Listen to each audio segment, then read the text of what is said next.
Siva ishishi like bese bakuvunza kuti akaida seiko Baba Brilliant T-Squad when is a week spire apa ndo waindishorota na cash uchikadza utaura tosh baby wangu pasi wainditarisira asi nhasi uno wakundirwarira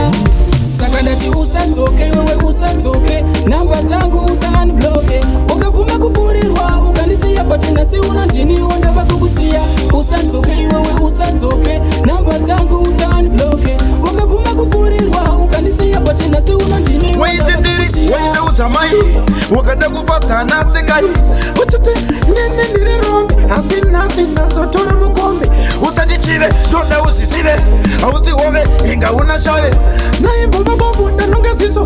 chimbonisiya ndifarindika Baba Brilliant saka ndati usadzoke iwewe usadzoke namba dzangu usaunbloke ukabvuma kufurirwa ukandisiya but nhasi uno ndiniwo ndava kukusiya usadzoke iwewe usadzoke namba dzangu usaunbloke ukabvuma kufurirwa ukandisiya but nhasi uno ndiniwo ndava kukusiya wakakupisa tsitsi kuita kunge mweni aonekwa achichachura poto ausisina mari yekutenga wiki ona paunofamba yakuoneka ngoto upenyu wako wewe wava zviroto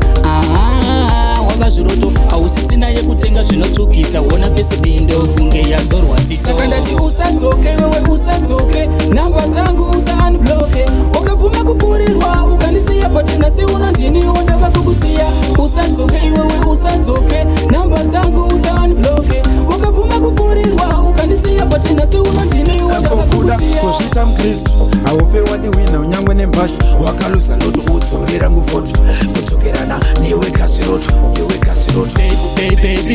baby you were deep inside my heart baby wakanditsemura mukatikati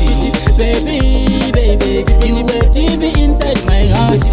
baby wakanditsemura mukatikati saka ndati usadzoke iwewe usadzoke namba dzangu usaunbloke ukabvuma kufurirwa ukandisiya but nhasi uno ndiniwo ndava kukusiya usadzoke iwewe usadzoke namba dzangu usaunbloke ukabvuma kufurirwa ukandisiya but nhasi uno ndiniwo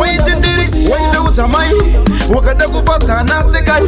uchiti nene ndiri rombe asi nhasi ndazotora mukombe usandichive ndoda uzisive hauzihove inga una shave naimbobabovu ndanongeziso